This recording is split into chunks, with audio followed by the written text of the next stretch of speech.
Hello दोस्तों, आप सभी का स्वागत है हमारे यूट्यूब चैनल सुगम करता में। दोस्तों, मेरा नाम विशाल है।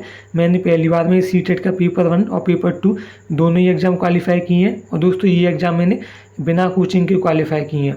दिसंबर 2022 में जो सीटेट का एग्ज़ाम हुआ था वो मैंने क्वालिफाई किया है। ये मेरा रिजल्ट है, आप देख सकते हैं। जो पेपर 1 है उसमें मेरे 150 में से 117 मार्क्स हैं, और जो पेपर 2 है उसमें मेरे 150 में से 102 मार्क्स हैं, जैसा कि आप यहाँ पर देख सकते हैं। अगर आपने अभी तक चैनल को सब्सक्राइब नहीं किया है तो इस वीडियो के नीचे इस तरह का सब्सक्राइब का बटन आ रहा होगा, इस पर आपको दबाना है। इस पर दबाने के बाद ये घंटी बन करके आएगी, इस घंटी पर आपको दबाना है। और जब आप इस घंटी को दबा देंगे तो इस तरह के कुछ ऑप्शंस आएंगे, जिनमें से आपको ऑल पर दबा करके रखना है। इससे ये होगा दोस्तों, जब भी हम कोई नई वीडियो डालेंगे तो आपको नोटिफिकेशन मिल जाएगा। अगर मैं आपको अपने बारे में बताऊं तो मैंने एयरफोर्स का एयरमैन एग्ज़ाम क्वालिफाई किया है, रेलवे का लेवल 1 एग्ज़ाम क्वालिफाई किया है, इसे हम ग्रुप डी एग्ज़ाम भी कहते हैं। UPSSC का PET एग्ज़ाम क्वालिफाई किया है, इसे ये गवर्नमेंट एग्ज़ाम है और ये एग्ज़ाम उत्तर प्रदेश में होता है। सीटेट का पेपर 1 और पेपर 2 दोनों ही मैंने पहली बार में ही क्वालिफाई किए हैं। इस वीडियो में हम सीटेट के पेपर 1 के CDP के क्वेश्चंस पढ़ने वाले हैं। 24 जनवरी 2023 को जो सीटेट का पेपर 1 हुआ था उसमें CDP के जो 30 क्वेश्चंस पूछे गए थे, उन सभी क्वेश्चंस को हम इस वीडियो में पढ़ने वाले हैं। अगर आप हमारी सभी वीडियोस को देखते हैं, रेगुलर चैनल को फॉलो करते हैं, तो आप आसानी से CDP में 30 में से 30 नंबर लेकर के आ सकते हैं। और ये पेपर नंबर 13 है। इससे पहले 12 पेपर हम सॉल्व कर चुके हैं, जिन्हें आप चैनल की प्लेलिस्ट में जा करके देख सकते हैं। और दोस्तों, जिन चीज़ों को पढ़कर मेरे पहली बार में ही सीटेट के एग्ज़ाम में 117 मार्क्स आए हैं, उन सभी चीज़ों की तैयारी मैं आपको इस चैनल पर करवाऊंगा, जिन्हें पढ़कर आप आसानी से पहली बार में ही सीटेट के एग्ज़ाम में 120 से ज़्यादा नंबर लेकर के आ सकते हैं। और पॉजिटिव और नेगेटिव वर्ड्स की हेल्प से हम क्वेश्चंस के आंसर देने की कोशिश करेंगे। इससे ये फ़ायदा होता है दोस्तों, अगर हमें क्वेश्चन समझ में नहीं आ रहा हो, क्वेश्चन के जो ऑप्शंस हैं वो भी समझ में नहीं आ रहे हो, तो भी हम पॉजिटिव और नेगेटिव वर्ड्स को पहचान कर क्वेश्चन का आंसर आसानी से दे सकते हैं। इस वीडियो में जो CDP के 30 क्वेश्चंस लिए गए, ये सभी क्वेश्चन एकदम 100% ओरिजिनल क्वेश्चंस हैं, और रेस्पॉन्स शीट से ये सभी क्वेश्चन लिए गए हैं, और इनके जो आंसर हैं वो रिवाइज्ड आंसर की से मैच किए हुए हैं। तो चलिए दोस्तों, इस वीडियो को शुरू करते हैं। पहला क्वेश्चन है, निम्न में से कौन सा कारक विद्यार्थियों के प्रभावशाली और अर्थपूर्ण अधिगम में सहयोग नहीं करता है? ठीक है, तो देखिए, बाल केंद्रित शिक्षा शास्त्र। तो बाल केंद्रित शिक्षा शास्त्र एक सही वाक्य है। ठीक है, तो ये वाला वाक्य सही है। यहाँ दे रखा है बाल केंद्रित, तो बाल केंद्रित एक अच्छा शब्द होता है, पॉजिटिव वर्ड होता है, इसलिए ये वाला वाक्य सही है। ऑप्शन नंबर 2, अधिगम की सार्वभौमिक रूपरेखा। तो सार्वभौमिक ये भी एक पॉजिटिव वर्ड है, तो ये वाला ऑप्शन भी सही है। मानकीकृत पाठ्यक्रम। तो मानकीकृत एक नेगेटिव वर्ड होता है, इसलिए ये वाला वाक्य गलत है। हमें बच्चों को पढ़ाने के लिए मानकीकृत पाठ्यक्रम का प्रयोग नहीं करना है, बल्कि हमें सरल और लचीले पाठ्यक्रम का प्रयोग करना है। ऑप्शन नंबर 4, अध्यापन का संरचनावादी उपागम। तो संरचनावादी एक पॉजिटिव वर्ड होता है, तो ये वाला वाक्य भी सही है। तो देखिए, पहला, दूसरा और चौथा ऑप्शन सही है, लेकिन जो तीसरा वाला ऑप्शन है वो है गलत। यानी कि जो तीसरा ऑप्शन है वो बाकी के तीनों ऑप्शन से डिफरेंट है, अलग है। तो जो ऑप्शन अलग होता है वही हमारा आंसर होता है। तो ऑप्शन नंबर 3 हमारा आंसर हो जाएगा। जो ऑप्शन नंबर 3 है, मानकीकृत पाठ्यक्रम, ये बच्चों के प्रभावशाली और अर्थपूर्ण अधिगम में सहयोग नहीं करता है। ठीक है, तो ऑप्शन नंबर 3 हमारा सही आंसर हो जाएगा। नेक्स्ट क्वेश्चन देखेंगे, अधिगम के लिए एक सहायक वातावरण पैदा करने हेतु यह महत्वपूर्ण है कि विद्यार्थियों की रुचियों को अनदेखा करें। तो अनदेखा करना एक नेगेटिव वर्ड है, इसलिए ये वाला वाक्य गलत है। हमें बच्चों की रुचियों को अनदेखा नहीं करना है, बल्कि उनको समझना है और उनका सम्मान करना है और उनको महत्व देना है। ऑप्शन नंबर 2, विभिन्न हिस्सेदारों जैसे कि माता पिता, अध्यापकों और विद्यार्थियों के बीच संप्रेषण पोषित करें। तो इस वाले ऑप्शन को अभी छोड़ देते हैं, बाकी के ऑप्शन देखते हैं। बहुत सख्त या कठोर एवं सत्तावादी अध्यापकों को नियुक्त करें। तो सख्त एक नेगेटिव वर्ड है, कठोर एक नेगेटिव वर्ड है, और सत्तावादी भी एक नेगेटिव वर्ड है, इसलिए ये पूरा वाक्य क्या हो गया, हमारा गलत हो गया। ऑप्शन नंबर 4, पढ़ाने के लिए मानकीकृत पाठ्यक्रम को लागू करें। तो मानकीकृत एक नेगेटिव वर्ड है, तो ये वाला वाक्य भी गलत हो गया। हमें मानकीकृत पाठ्यक्रम को लागू नहीं करना है, बल्कि हमें लचीले पाठ्यक्रम को लागू करना है। तो ऑप्शन नंबर 2 देखिए, विभिन्न हिस्सेदारों जैसे कि माता पिता, अध्यापकों और विद्यार्थियों के बीच संप्रेषण पोषित करें। तो ये वाला वाक्य बिल्कुल सही है, ठीक है, ये वाला वाक्य बिल्कुल सही है, ऑप्शन नंबर 2। तो यही हमारा सही आंसर हो जाएगा। नेक्स्ट क्वेश्चन देखेंगे। अधिगम असहायता से जूझते विद्यार्थी योग्यता का ऐसा दृष्टिकोण रखते हैं जिसमें मेहनत करके योग्यता में बढ़ावा नहीं किया जा सकता। योग्यता के प्रति ऐसा दृष्टिकोण क्या कहलाता है? तो देखिए दोस्तों, जब भी बच्चों को ये लगे कि मेहनत करने के बावजूद भी या प्रयास करने के बावजूद भी उनके जो सीखने की क्षमता है उसमें कोई भी परिवर्तन नहीं आएगा, तो इस प्रकार के दृष्टिकोण को हम एकल या फिर सत्व दृष्टिकोण कहते हैं। तो ऑप्शन नंबर 1 हमारा सही आंसर हो जाएगा। नेक्स्ट क्वेश्चन देखेंगे। विद्यालयों को विद्यार्थियों की भावनात्मक स्थिति को अनदेखा करना चाहिए और पहले से सीखे ज्ञान को पुनरुत्पादित करने पर ध्यान देना चाहिए। तो देखिए, अनदेखा करना और पुनरुत्पादित करना दोनों ही नेगेटिव वर्ड है, तो ये वाला वाक्य गलत हो गया। ऑप्शन नंबर 2, विद्यार्थियों के सामाजिक संदर्भ को अनदेखा करना चाहिए और पहले से सीखे ज्ञान को पुनरुत्पादित करना चाहिए। तो यहाँ पर भी अनदेखा करना और पुनरुत्पादित लिखा हुआ है, तो ये वाला वाक्य भी गलत है। ऑप्शन नंबर 3, विद्यार्थियों के सामाजिक संदर्भ के प्रति विचारशील होना चाहिए और नए ज्ञान के निर्माण को अनदेखा करना चाहिए। तो देखिए, विचारशील होना चाहिए, ये वाला बात तो सही है, लेकिन क्या हमें अनदेखा, तो ये अनदेखा करना गलत बात है, इसलिए ये वाला वाक्य भी गलत हो गया। ऑप्शन नंबर 4 देखिए, विद्यार्थियों की भावनात्मक स्थिति के प्रति विचारशील होना चाहिए और नए ज्ञान के निर्माण पर ध्यान देना चाहिए। तो ये वाला वाक्य पूरी तरह से सही है, ठीक है, हमें विचारशील होना चाहिए और नए ज्ञान के निर्माण पर ध्यान देना चाहिए। तो ऑप्शन नंबर 4 बिल्कुल सही है, तो यही हमारा आंसर हो जाएगा, ठीक है, क्योंकि यही वाला ऑप्शन बाकी के तीनों ऑप्शन से अलग है। नेक्स्ट क्वेश्चन देखते हैं। अभिकथन ए, एक अध्यापिका को विद्यार्थियों द्वारा की गई त्रुटियों पर कोई ध्यान नहीं देना चाहिए। तो ये वाला वाक्य गलत है। एक अध्यापक या फिर अध्यापिका को बालक बालिकाओं के द्वारा की जाने वाली त्रुटियों पर ध्यान देना चाहिए, क्योंकि विद्यार्थियों की जो त्रुटियां होती हैं वो हमें बताती हैं कि बालक किस प्रकार सीख रहे हैं। तर्क आर, त्रुटियों का अधिगम प्रक्रिया में कोई महत्व नहीं होता है। तो ये वाला वाक्य भी गलत है। त्रुटियों का अधिगम प्रक्रिया में महत्वपूर्ण योगदान होता है। तो ए गलत है और आर गलत है, तो ए और आर दोनों गलत हैं। तो ऑप्शन नंबर 4 हमारा सही आंसर होगा। नेक्स्ट क्वेश्चन देखेंगे। रीना एक दी गई समस्या के समाधान हेतु उस समस्या से मिलती जुलती समस्याओं को उद्धृत कर रही है। वह निम्न में से किस समस्या समाधान युक्ति का इस्तेमाल कर रही है? तो देखिए एक बार और पढ़ लेते हैं क्वेश्चन को कि रीना एक दी गई समस्या के समाधान हेतु उस समस्या से मिलती जुलती समस्याओं को उद्धृत कर रही है। वह निम्न में से किस समस्या समाधान युक्ति का इस्तेमाल कर रही है? तो वह अनुरूपक सोच का इस्तेमाल कर रही है। ऑप्शन नंबर 2 हमारा सही आंसर हो जाएगा। देखिए दोस्तों, यहाँ दे रखा है मिलती जुलती, तो जब भी जो चीज़ें वे एक दूसरे से मिलती जुलती हैं तो वे क्या होती हैं, वे एक दूसरे के अनुरूपक होती हैं, यानी कि उनका जो रूप होता है वो एक दूसरे के अनुकूल होता है, एक दूसरे से मिलता जुलता होता है। तो इसीलिए ऑप्शन नंबर 2 अनुरूपक सोच हमारा आंसर हो जाएगा। नेक्स्ट क्वेश्चन देखेंगे। बाकी के ऑप्शन देख लेते हैं दोस्तों। बाकी के ऑप्शन देखिए, जैसे यहाँ दे रखा है निगमन परीक्षण, तो परीक्षण करना एक गलत बात होती है, तो ये नेगेटिव हो गया वाक्य। प्रकार्यात्मक स्थिरता, तो ये भी एक नेगेटिव वर्ड होता है, क्योंकि यहाँ स्थिरता है तो नेगेटिव होता है, तो ये वाक्य भी गलत हो गया। ऑप्शन नंबर 4 स्मृति सहायक विधियाँ, तो ये भी गलत हो गया, क्योंकि स्मृति में तो याद करना। तो इस तरह से भी ऑप्शन नंबर 2 हमारा सही आंसर होगा। नेक्स्ट क्वेश्चन देखेंगे। अधिगम अधिक प्रभावशाली होता है जब विषय वस्तु अत्यधिक जटिल हो, तो ये वाला वाक्य गलत है, क्योंकि जटिल एक नेगेटिव वर्ड है। विषय वस्तु को जटिल नहीं होना चाहिए, बल्कि विषय वस्तु को सरल होना चाहिए। अध्यापक का शिक्षा शास्त्र व्यवहारात्मक हो, तो व्यवहारात्मक एक नेगेटिव वर्ड है, इसलिए ये वाला वाक्य भी गलत हो गया।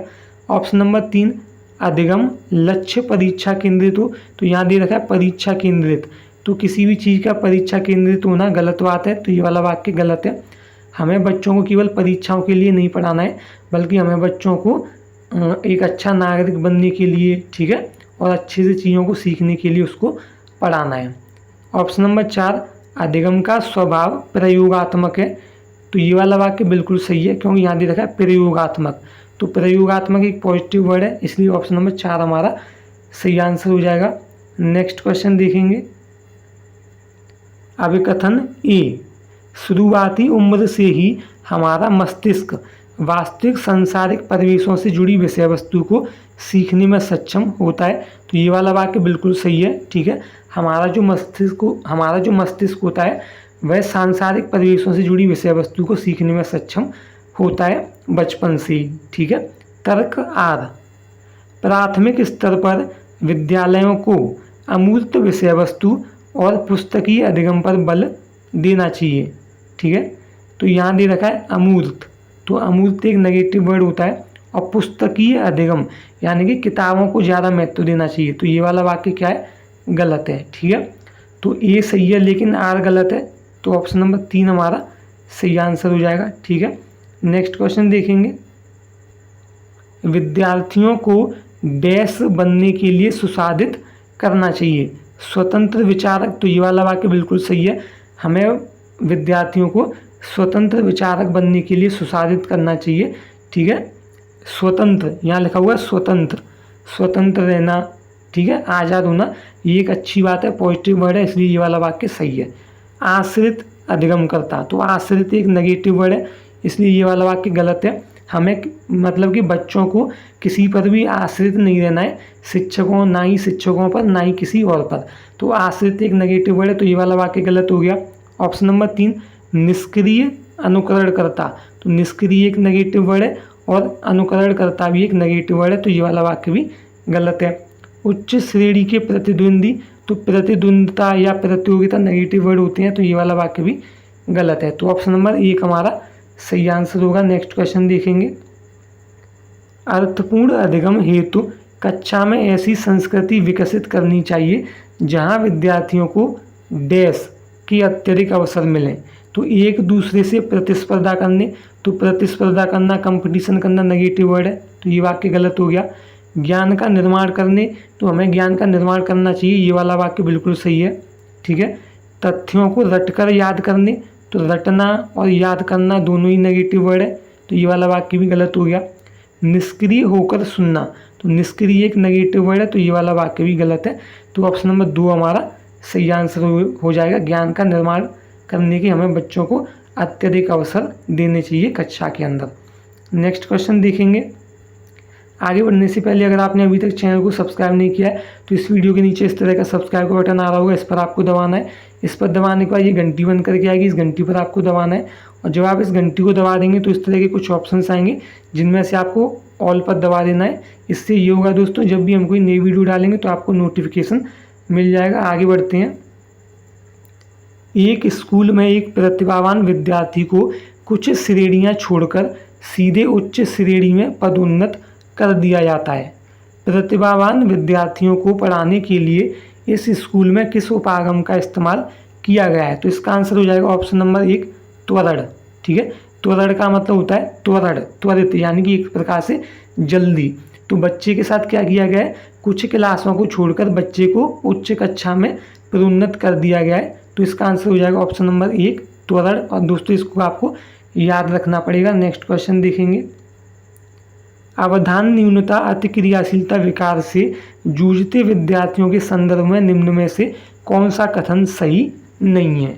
ठीक है, सही नहीं है तो कैसा होगा, गलत होगा, और उस गलत कथन का ही हमें पता लगाना है। तो देखिए ऑप्शन नंबर 1, उन्हें किसी एक कार्य में लंबे समय तक एकाग्र रहने में अक्सर मुश्किल होती है। तो ये वाला वाक्य बिल्कुल सही है।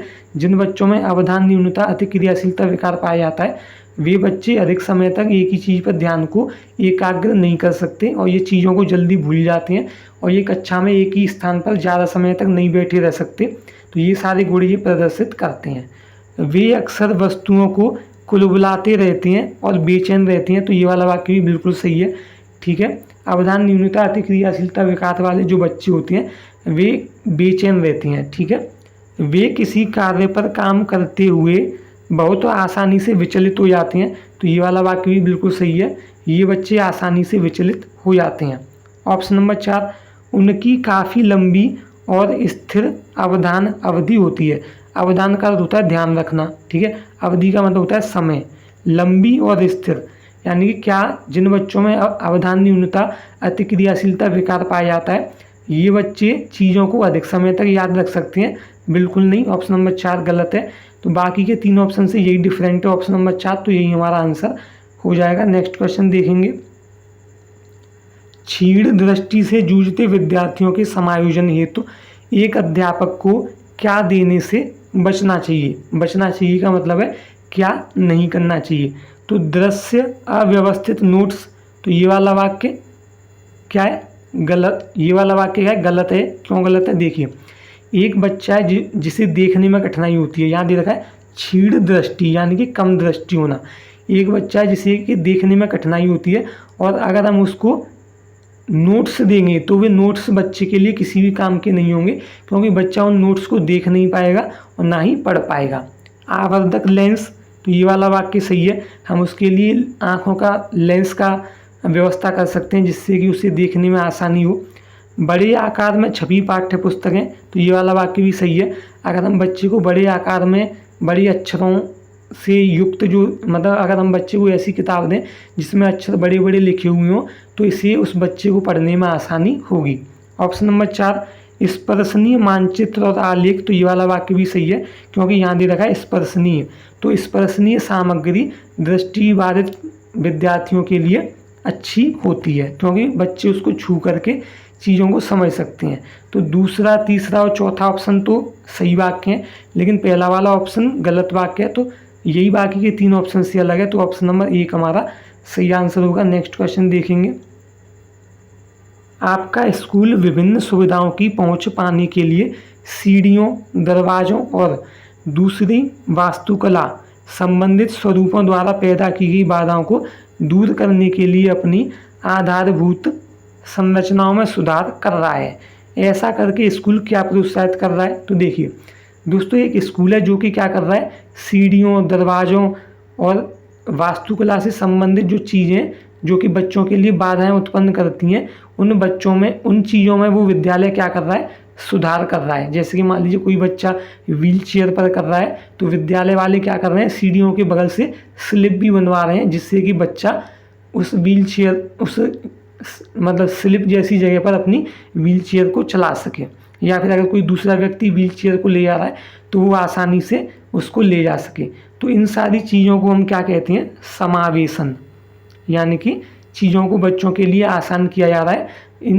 यानी कि जो विद्यालय उसे बच्चों के लिए समावेशी बनाया जा रहा है। तो ऑप्शन नंबर 4 हमारा सही आंसर होगा। नेक्स्ट क्वेश्चन देखेंगे। विभिन्न संजातीय समूहों से संबंधित विद्यार्थियों से युक्त कक्षा में एक अध्यापिका को क्या करना चाहिए? तो देखिए ऑप्शन नंबर 1 विद्यार्थियों को समान संजातियों के आधार पर वर्गीकृत कर देना चाहिए। तो वर्गीकृत करना एक नेगेटिव वर्ड है, तो ये वाला वाक्य गलत हो गया। ऐसी चर्चाएं सुसाधित करनी चाहिए जिनसे विविधता के प्रति स्वीकृति और सम्मान पैदा हो। तो ये वाला वाक्य बिल्कुल सही है। हमें ऐसी चीज़ें सुसाधित करनी चाहिए जिससे कि विविधता के प्रति स्वीकृति और सम्मान पैदा हो। तो यहाँ विविधता एक पॉजिटिव वर्ड है, स्वीकृति पॉजिटिव वर्ड है, सम्मान करना पॉजिटिव वर्ड है, तो ये वाला वाक्य सही है। प्रभुत्ववादी संस्कृति पर आधारित मानकीकृत पाठ्यक्रम के आधार पर पढ़ाना चाहिए। तो ये वाला वाक्य गलत है। क्यों? क्योंकि देखिए मानकीकृत एक नेगेटिव वर्ड है, प्रभुत्ववादी नेगेटिव वर्ड है, इसलिए ये वाला वाक्य गलत है। ऑप्शन नंबर 4 विद्यार्थियों के बीच व्यक्तिगत भिन्नताओं पर कोई ध्यान नहीं देना चाहिए। तो ये वाला वाक्य भी गलत है। हमें व्यक्तिगत भिन्नताओं पर ध्यान देना चाहिए, जबकि ऑप्शन में मना कर रहा है, इसलिए ये वाला वाक्य गलत है। तो ऑप्शन नंबर 2 हमारा सही आंसर हो जाएगा। नेक्स्ट क्वेश्चन देखेंगे। अधिगम हेतु मूल्यांकन किस प्रकार का होना चाहिए? तो देखिए परीक्षा केंद्रित, तो परीक्षा केंद्रित एक नेगेटिव वर्ड है, ये वाक्य गलत हो गया। मानदंड संदर्भित, तो मानदंड या मापदंड नेगेटिव वर्ड है, तो ये भी गलत हो गया।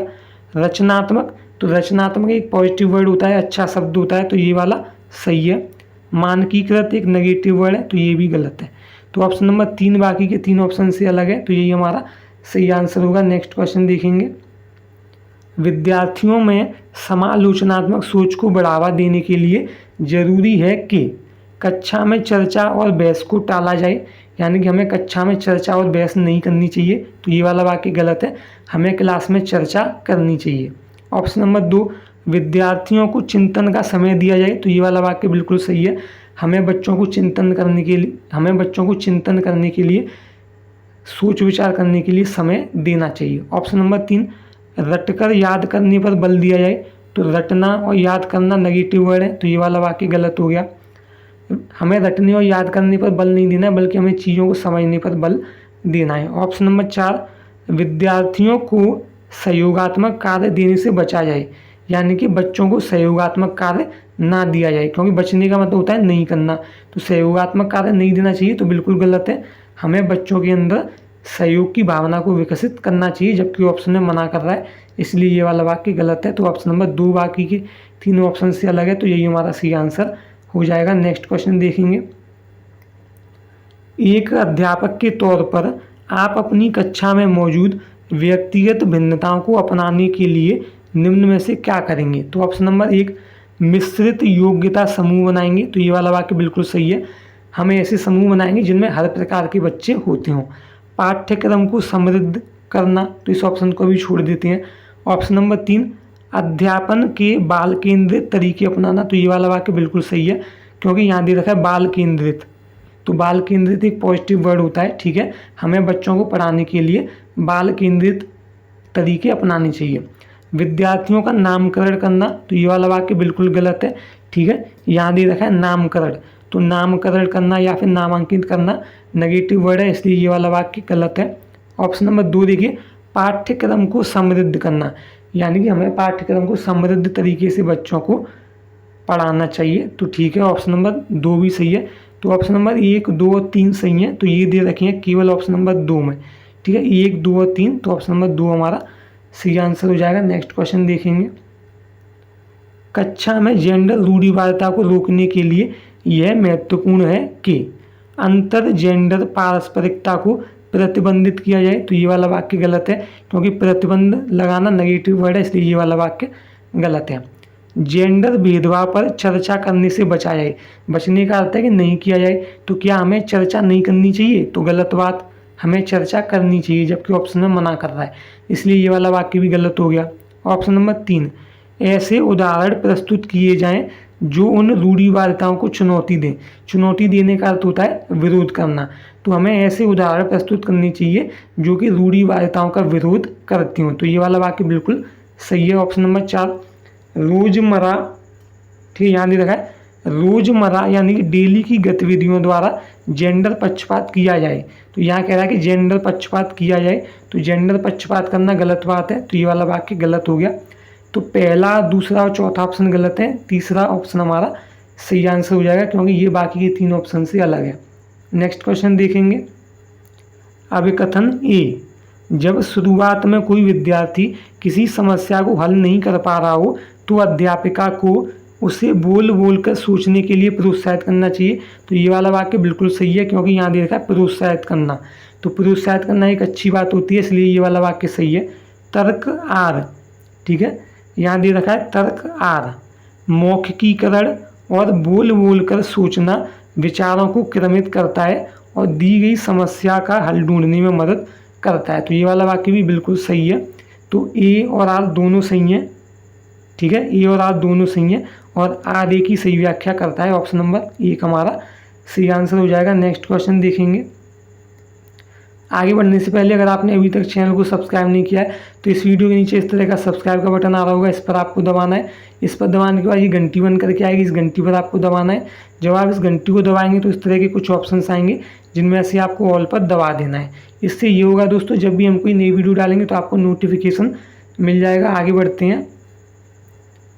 हार्वर्ड गार्डनर ने अपने बहुबुद्धि सिद्धांत में निम्न में से किस बुद्धि प्रकार को शामिल नहीं किया है? तो प्राकृतिक बुद्धि, तो ये वाला सही है, ठीक है, जो बहुबुद्धि का सिद्धांत है वो हार्वर्ड गार्डनर ने दिया था, और हार्वर्ड गार्डनर ने इस सिद्धांत में कई प्रकार की बुद्धि बताई थी, जिनमें से एक था प्राकृतिक बुद्धि।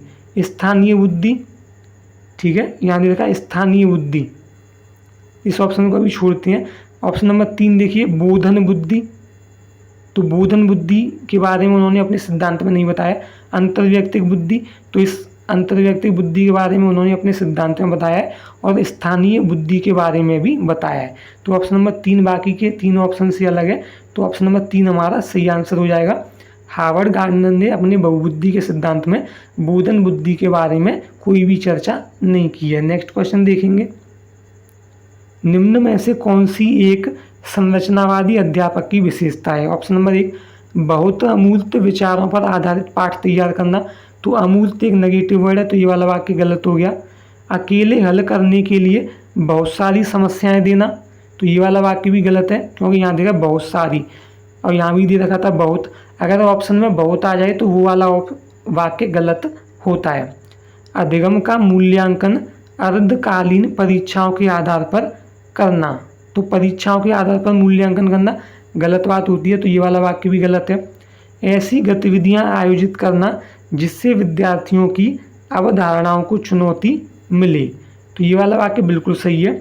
ठीक है, अगर बच्चों ने कुछ गलत अवधारणाएं अपना रखी हैं तो हमें ऐसे उदाहरण देने चाहिए जिनसे कि उन अवधारणाओं को चुनौती मिलती हो, उन अवधारणाओं का विरोध होता हो। ठीक है, तो ऑप्शन नंबर 4 हमारा सही आंसर होगा। नेक्स्ट क्वेश्चन देखेंगे, लॉरेंस कोहलर के नैतिक विकास के सिद्धांत के किस चरण पर बच्चों के नैतिक तर्क दंड से बचने हेतु आज्ञाकारी होने पर आधारित होते हैं?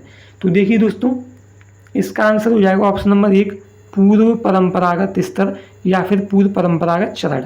अब देखिए हमें कैसे पता चलेगा कि यही आंसर है? तो देखिए दोस्तों, ये चीज़ पहले से ही निश्चित होती है कि अगर हम कोई गलत कार्य करेंगे तो हमें दंड मिलेगा, या फिर अगर हम अपने से बड़ों की आज्ञा का पालन नहीं करेंगे तो हमें दंड मिलेगा। ठीक है, आज्ञा का पालन नहीं करने पर दंड मिलेगा, यह चीज़ पहले से निर्धारित होती है, पूर्व निर्धारित होती है। तो ऑप्शन में भी दे रखा है पूर्व पारंपरिक, तो इस तरह से हम याद रख सकते हैं। ठीक है, ऑप्शन नंबर 1 हमारा सही आंसर हो जाएगा। नेक्स्ट क्वेश्चन देखेंगे, निम्न में से किसका मानना है कि मानवीय गतिविधियां सांस्कृतिक परिप्रेक्ष्य में विकसित होती हैं और उन परिप्रेक्ष्यों से हटकर उन्हें समझा नहीं जा सकता? तो इसका आंसर हो जाएगा ऑप्शन नंबर 4, लेव वाइगोस्की। देखिए यहाँ दे रखा है सांस्कृतिक परिप्रेक्ष्य, तो सामाजिक और सांस्कृतिक परिप्रेक्ष्य के बारे में लेव वाइगोस्की ने अपने सिद्धांत में बताया है। ठीक है, सामाजिक और जो सामाजिक सांस्कृतिक सिद्धांत है वो भी लेव वाइगोस्की ने ही दिया है। कभी कभी क्वेश्चन मतलब पूछा जाता है कि सामाजिक सांस्कृतिक जो सिद्धांत है वह किसने दिया है? तो वह मनोवैज्ञानिक लेव वाइगोस्की ने दिया है। नेक्स्ट क्वेश्चन देखेंगे, लेव वाइगोस्की के अनुसार संज्ञानात्मक विकास डैश का उत्पाद है, यानी कि जो संज्ञानात्मक विकास है वो किसका उत्पाद है, ये हमें बताना है। आनुवांशिक स्वभाव, ये गलत है। केवल अवलोकन और अनुकरण, तो केवल एक नेगेटिव वर्ड है, अनुकरण एक नेगेटिव वर्ड है, तो ये भी गलत हो गया। सामाजिक संपर्कता, यानी कि समाज के साथ संपर्क में रहना, तो ये वाला वाक्य बिल्कुल सही है, ऑप्शन नंबर 3। अस्मिता निर्माण, तो ये भी गलत है। तो देखिए ऑप्शन नंबर 3 बाकी के तीनों ऑप्शन से अलग है, तो यही हमारा आंसर हो जाएगा।